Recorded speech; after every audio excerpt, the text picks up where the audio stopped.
खुद को खुद से मुझको मिलाने दे.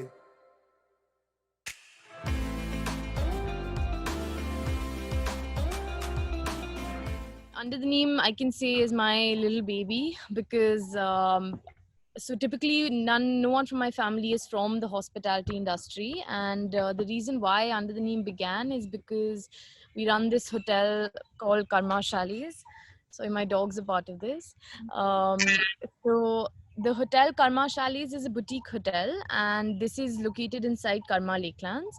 We began this in 2016 December, and it was literally quite strange how it began. I was in Pune myself in second year of college, and I just get a call from my mom one day saying, because I was studying design as well, and she literally just says, we're starting a hotel, you have to design the logo. It was literally just as simple as that, and didn't think too much about it, jumped into it, sure, why not. So that's how the hotel began. And 2 years later, when I had to come back to Delhi, luckily at that time, we felt that there was a need for a restaurant as well, because when people were staying with us, they were having to go to the club, which was at Karma Lakelands, and the atmosphere over there was quite different. You know, from a boutique location, they were going into a larger space, more grand. So there was a bit of a disconnect, and we felt that that would sort of complete the entire experience when someone is staying with us at the hotel. So the restaurant Under the Neem, I mean, it was quite interesting because I saw it begin from like a bare shell. The property was a villa which we had to convert into the reception and the restaurant, and the entire process was a lot of fun. You know, I, being a designer myself, I really enjoyed working with the carpenters and the painters, and I felt like that was more interesting, more intriguing. I was like, the day we open our doors, that's when reality hits. You know, that's when people come, that's when you have to be perfect. But the back end of it was the part where a designer, I guess, would get to thrive. So it was quite enjoyable, and so I went literally myself picking out each lamp shade, each cushion cover, each the tiles. I knew everything. Like, if you walk into the space, I can tell you exactly where each thing is from. And not being from the industry, you sort of look at it differently. You don't look at it as a commercial project. You look at it more as an extension of your home. And I think even with the hotel, that's what it is. Today, I think just 2 days ago, when I was there at the reception, there was a man who said that this is not a hotel, this is a house. And you know, so the things we put, the cute touch points we add, that is something that someone can actually, you know, we are afraid that people might actually pick it up and walk off with it. But so I think you just feel so comfortable. So that's what the space brings to you. I think there's a lot of positivity, and what makes us different would be the soul, you know, like because we're there. My mother, she started the hotel, so if you enter the rooms, all the images on the walls are pictures that she has taken on her travels across Europe, across India. So there's nothing that we've bought from outside. So that too, you know, it sort of layers it up. We want to bring you, and the concept of the hotel is English, cute, quaint, boutique. So we brought it, and it's called Karma Chalet. So the word chalets comes from Switzerland. So it all ties up. We're trying to take you into a journey not too far from Gurgaon and Delhi, but we're transporting you into a space which is definitely a little out of the ordinary. Um, and So with the restaurant starting, it was quite organic, I think, because initially we thought that only people from the hotel, from Karma Chalets and golfers in Karma Lakelands would be coming. The people at Karma Lakelands, everyone was sort of against me and said, no one, you don't expect people from Delhi to come all this distance. And I said, I think it will happen, give me a chance. And it was a bit of a gamble, but the planning of the entire restaurant was literally for a 40 cover restaurant or a 50 cover restaurant. You know, it was not we didn't imagine it to expand the way it has. So if you look at the kitchen, you know, the challenges you had asked, what are the challenges that you faced? Right now, the challenge I have is that the kitchen is too small and the restaurant can just keep on expanding. And we're still churning out food from that tiny kitchen. I don't know how much more, how many more covers we can do, but it's quite exciting. So the designers who we've worked with also, they go by the name EDC Space. They were doing the interiors, and me being a designer again, we sort of, I think there was a very good mix. So if you see, there are walls in the cafe that I have painted myself. I've gone out sourcing the spoons, added all the installations, etc. So I think being a designer and being in the hospitality industry, I think it's a very good mix, because design is all about making things simple, right? Yeah. And you look at everything as a design problem, even if it's a signage, if it's a uniform, even the garden space, even that is a canvas for me, I feel. So I think that entire journey of a customer walking in till they walk out, you can sort of design their entire experience. The touch points, everywhere they look, they'll find something cute, something that'll catch their eye. The number of places where people want to take pictures is just absurd now. It's really fun to watch people and find these unique spots which even I didn't think was ever capable of being a picture Yeah. spot. But I guess, and honestly, the ages also, it's too funny to see that a child to an old person, no, everyone wants a picture nowadays. It's just like things have changed. And I mean, it's for me, I can sit back and actually just watch this happen and like enjoy myself. But yeah, so I think because we're just out of the city but not far enough. I think the location, what we had initially thought, that the location would actually be a challenge and it would be detrimental to our cafe, that it's out of the city, that's why people won't come. But I think with time it has proven to be just the opposite. And when you look at restaurants in Gurgaon, in Delhi, the hustle and bustle, it's literally people who come here, they're just like, we can cut off, we can relax, and you can actually feel that, you can hear the chirping of birds, you can actually see the rustling of leaves, and you don't hear a horn. Yeah. Luckily, since we're in this 300-acre oasis, we literally call it a green oasis, there's so much we have to be thankful for. And it's amazing to see that at night, when the restaurant's a little quiet, there's this little hedgehog that comes. And initially, we thought that people might think it's a rat, but it's not a rat, and it's nature. And he's just waiting for that little bit of a free time for him to come and scamper around and find what little bits he can find. And in the night, we have a hedgehog for a pet, and in the daytime, during breakfast, guests are actually bullied by squirrels and jungle babblers. So these birds literally will sit right next to you. They are not afraid. Like, birds have different personalities. Slowly with time, you can even like study that, and you see how they would go for the sugar sachets, or the minute again a table leaves, they will go and pick up whatever they can. It's quite funny. But I think it's quite inclusive, like it's where the reason why also people are coming is because of nature, and because of the greenery, the open spaces, and we're showing you what we have to offer in return as well. So under the Neem, the main concept is a farm to table concept. So I guess that's what separates us as well. And even when I ask our chefs, for example, that what is it that makes you want to work here, they say that, people say that they have a farm, but here we genuinely have a farm right next to it, right next to the cafe. So when people come, they don't just read about the fact that, we grow our own vegetables. You can genuinely see where it's coming from as well. And if your child insists too much that I want to pluck my own vegetables, we may just let him do that, him or her do that as well.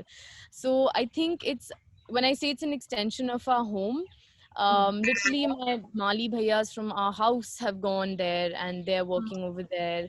When we have an event, sometimes the daris, the cushions, you can't always purchase. So my mom's quite upset that I've emptied our house, taken things slowly and just moved them over there. Yeah. But that's I guess what also stands out Hmm. in the space. Hmm. And Yeah, so I think, initially when the restaurant opened, we had a good team. But what was interesting is that our head chef, he joined us a month after the restaurant opened. The HR department was my brother. So it was done very organically, like typically a restaurant would, when they open, they would call bloggers and they would do all these Zomato things and all. And honestly, that is one thing I wanted to steer clear of. There were enough people who did approach us, but it just didn't feel organic to go that route, and I wanted it to be very, very clean, the entire process. And I'm very happy and touch wood that despite not going for the typical blogger route, it Yeah. has reached where it has today. And weekends get really busy over there. Suddenly you see like this sudden shoot in business on weekends, and how much extra staff can you hire just for weekends? So initially, even though again I've not studied hospitality, I don't know how to clear a table, I don't know how to take 3 plates on my arm, but there were times I've taken orders day after day, weekend after weekend initially. And I mean, it was all a good learning experience. People were curious to see, I mean, who is this? Sometimes it was my brother who would add on someone. Sometimes my father would come and he would see us running around, so he would also try and clear plates. So it was a bit funny also, but slowly with time, things have changed and improved. And so there are these locations that we have actually done, I think, which is what is also unique. We opened in 2018 November, and in February, Valentine's Day 2019, I had thought that, we have these different spaces. We have a Kate, we have a terrace. So I thought of these exclusive locations, and following the rule of thirds, I tried to like give them all names. So one was Terrace for Two, Nestled in the Nook, Khet Mein Khana, Jhopri Ke Niche. So even though, I mean, I can name, I don't know, like, again, I feel like this all just connects to the organic boutique, cute, quaint, connects it to Karma Chalets as well. And these locations have honestly done somehow surprisingly really well. And even, I guess, the names, that's what I think the names also add to it. You don't expect, um, you can actually have a picnic in the Kate. We have a picnic basket, someone will come, you get your privacy, you're sitting amidst sarso and tomatoes and Chinese orange and edible flowers. And I think that's what is also very unique, because people are now just looking to, everything is about experience. Travel is about experience. It's not about going to a 5-star hotel and how clean is the room anymore. It's about what more can you do and what is different and what have you not done before. People coming of all different ages, you're just looking at, where can I do. I mean, anyone can sit on a normal table, but again, you're looking for an experience, something that you would recall and remember and take back. So that is, I think, how the route they were trying to take it. They were trying to make it more experiential. And we've also noticed that there are different kinds of people. There are people who want to be explorers. So I think Under the Neem is a good place for that. You find it yourself, or however you find it, and then people bring more people and you refer. That's the process somehow that it has taken. And um, I mean, Under the Neem is more on the market and on the grid and on social media than maybe the boutique hotel. But Yeah. even with the hotel, like when people come today, they say that, we know, how did we not know about this, and how did we not know it? It's not been marketed enough. But then Yeah. that's the thing. It's a hidden gem. It's a secret that you need to unfold yourself. And also with a lot of people coming to Under the Neem, first they come, they see the space, and then they're like, okay, we want to come and stay here. So if you actually want to experience, the entire place, it has to be a 2-night getaway, I would say. And hear the chirping of birds, bring a book, relax, slow down. It's an extension of our home, and I'm sure that people feel that way too. Yeah. That's lovely. About it being like the a secret that you have to unfold yourself, because I guess some things are just better hidden because Yeah. it's out. I think that's Yeah, it's a hidden gem, I would say. so. I'm actually curious to know, how did the name come about? Like Under the Neem, what? Because there's so much about Yeah. this. So why specifically this name? So we didn't brainstorm too much, to be honest. We got a little lucky. There were two neem trees outside, and when we were buying that particular plot, right next to the villa building, there were these beautiful, gorgeous neem trees, and we were thinking neem something. Someone said, so our consultant chef, his name is Ravi Tej Nath, and he had come over to my house one day. We typically would just, like, discuss the menu, what are you imagining, etc. And it wasn't decided that today we're going to sit and do nomenclature, but I think someone said under the neem tree, and then we dropped tree because we thought under the neem was enough, and it just clicked. It just felt right. Also, again, the rule of thirds, as I had mentioned, is something that usually is a lucky one. And what was even better story was that one day when I was like outsourcing furniture, didn't have it in mind, but I saw this beautiful swing, right? The swing which is under the neem tree, that particular one. And when I bought it also, I didn't have a plan as to where to put it. We were probably going to put it on the terrace, and because that was a clean space. Again, didn't think of the tree. And then my father said, why don't you put it at the tree? That will be the main spot. And the restaurant's name is Under the Neem, and honestly, the swing has changed everything, to be honest. And it's so funny because when I put the swing, I noticed slowly that people are attracted to movement. People need, like, a swing will draw people. Okay, so I saw a lot of people sitting there. Then I was like, okay, hashtag is in right now, let me put a hashtag over there. So I literally took a plank of wood and painted it, distress painted it, and very casually with my own font, like no proper font, I just wrote hashtag Under the Neem on either sides. So that sign was up, and it was up for, I think, a good 7, 8, 9, maybe a year. When it faded out, I tried something else. I put the logo, didn't work. Then I think just 2 months ago, I did this, and again, I did another sign with the hashtag Under the Neem, and I've had a guest who's written in the comments that we like the old hashtag Under the Neem sign more. And I'm just like, how specific could people be? And this was amazing. Like, I mean, they pointed out something that they liked earlier, but it was just exciting to see that people actually really connected to the place, and every time you return, there will be something new. That is something that I genuinely can guarantee, because the journey never ends. The way the restaurant was and it looked the day we opened, I mean, literally every 10 days, I think it looks different. We're always adding something new. We're always, now I think there's not much more I can do, unfortunately, but there's always something changing, where we're finding new ways to make life easier, to direct people better. And it's also interesting because there's another restaurant now by the name Under the Neem Trees in Ahmedabad, and we're getting a lot of their bookings, so it's getting a little confusing there. But I think this particular phase Under the Neem has really worked. So in case there is another hotel or restaurant to open, whether it be on a beach or in the mountains, I've already decided the nomenclature. It has to be the under the pine or under the palm or under the coconut, something like that. So we continue this particular. Lovely. That's, Yeah. I mean, I think what you talked about, that particular guest coming and, mentioning that specific thing, that was remembered. So, Yeah. in fact, when Sanya and I thought of this whole series, so we realized that there's so many cafes, there's so many homestays, and, like Musafir started with a cafe. We started it in Singapore, and, it started with nice. the idea of Yeah. engaging art in a cafe space, a homestay space, because for us Yeah.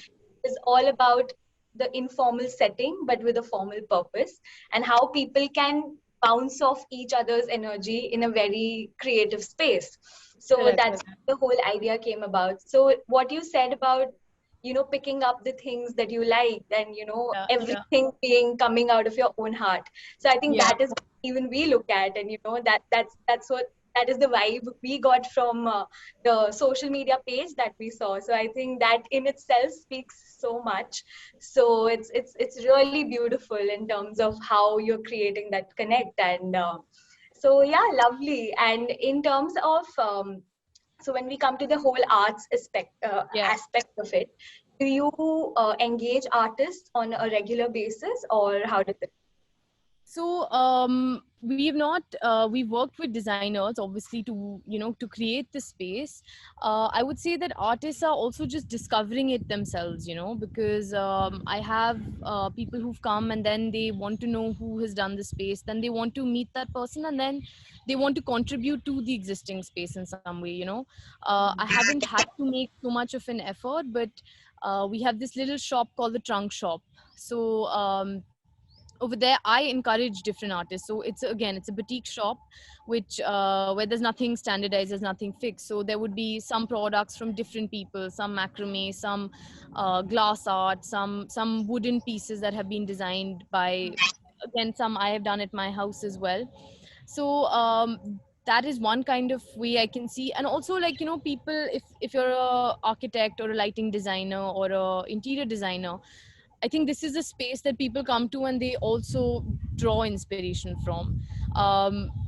Artists have, like, till a while back, actually, the lighting outdoors was not very well done. It was done very haphazardly. And there was a particular architect who came, and I got to talking with him. And he said, everything is beautiful, everything is whatever, but your lighting just does not go, okay? And don't take offense and all that. And I like the fact that people are able to approach. You should be approachable. I mean, there's one, you're looking for feedback in terms of food, but you're also looking at feedback in terms of the space, and that is what makes Under the Neem, I think, the ambience. So when he told me that the lighting doesn't go, then that's when I actually thought about it, and I said, Mom, I think this is an area we need to look at. And I can see the change in the pictures, the ambience, the entire mood of the place has changed. So I would love for more and more artists to come, give me feedback too. The other kind of, and I want to encourage other artists too. So when I say the Trunk Shop, it's a space where people can come, put their work up. You want to sell stuff from there. You want to sell, it could even be pickles. It could be anything you can make at home, anything with a bit of quality, of course, but it's an open space, and also, we've started doing gigs, which is something which we never had done before. Yeah. I had this particular corner which had bamboo, and I had made a bamboo platform. Recently got it cemented and made it a little more concrete, pakka, whatever. For Christmas, New Year's, 26th January, Valentine's Day, we did live performances.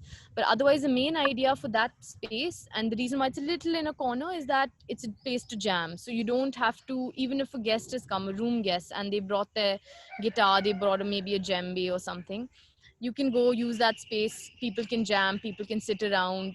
You don't have to book it out or anything like that. So I want to, again, encourage um, easy flow of music, art.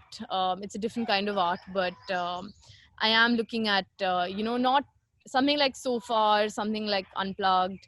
We're thinking of a name. The first suggestion was In the Groove. So I don't know about that, but you guys can give me your feedback. Definitely. And yeah, I would also love to know about the food that you offer at Under the Neem. So a little about the menu or the cuisine, or yeah, something around that. The menu is a nonchalant conversation between the farmer and the chef. That is the main definition of it. Um, it's a seasonal menu. So what we want to do is actually use what is in season, the best produce, because that's when it is at the peak of its nourishment, right? You have a watermelon in winter or you have a mango in winter, it just doesn't feel right. And the vegetable or the fruit is not at its peak of it's artificially done. So there's no need for it. You should be able to use produce when it is the right time to use it. So that is the main concept behind it's a seasonal menu. So we change our menu twice in a year, a summer menu and a winter menu. And actually this year, haven't told anyone, but I'm telling you guys, but we're going to be doing it much more regularly. So even in the next 10 days, so when you go from December to February, there's a change in season that you can see it. There's a change in the vegetables you get. So there will be a few dishes again that will be tweaked, because again, we have to keep to what is in season. And since it's a farm to table menu that we do, the khet which is right next to us, again you can actually see what is coming from there. Because it's a part of a hotel, we initially wanted, we don't serve alcohol, so that is something that initially people were like, this place would be ideal, perfect with wine and beer.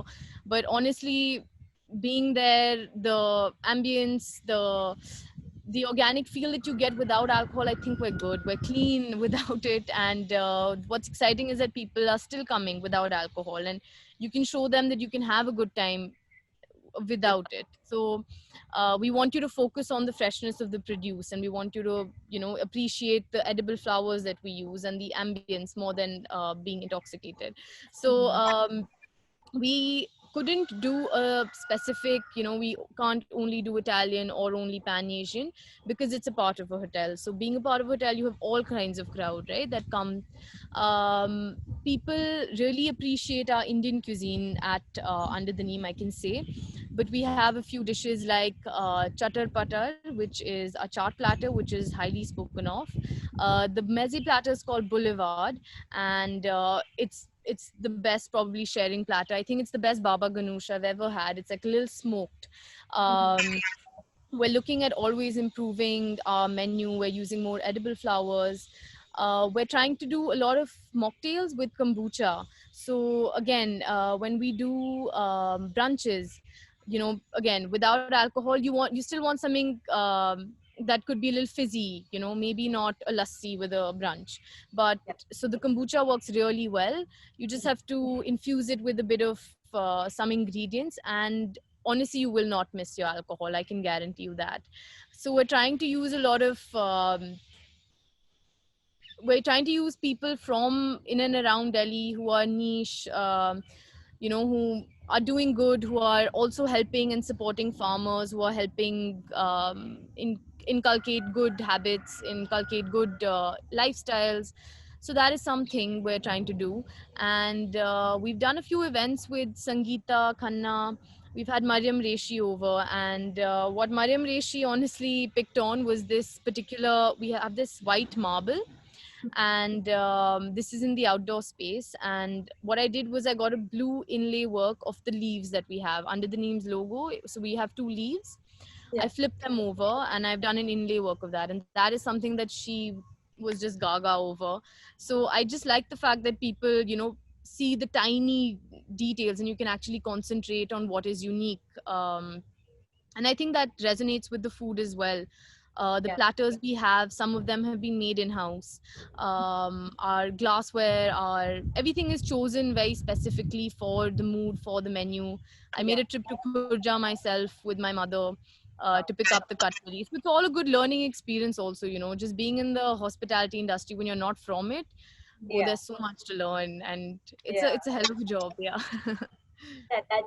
Like, I think for us to, like, every cafe or homestay we interview, we are just left with this thought of, just understanding that there is so much that goes into running the show, that by the end of the interview, we are all like, we both are just like awestruck, and like, just imagining how the whole much like you just have to be perfect all the time. It's all very frontal, like you're always exposed. People can walk in at any time, so there's no time to shut off, and the office is closed. Like initially when we started the restaurant, we were just discussing it a few days back because our chef wasn't aware of it, and we told him we were closed on Tuesdays. Our timings were 12:30 to 6 p.m. That's what we opened with. We opened with a team of, I think, 4 chefs and 3 servers, maybe. Like it was just that. And the way it has expanded, you always have to be ready. Your doors have to always be open. So hospitality, I mean, it's quite something, and a lot to learn, definitely. And people, you get to meet so many people of different walks of life, different requirements, sometimes absurd, sometimes reasonable. But it's all a part of the game.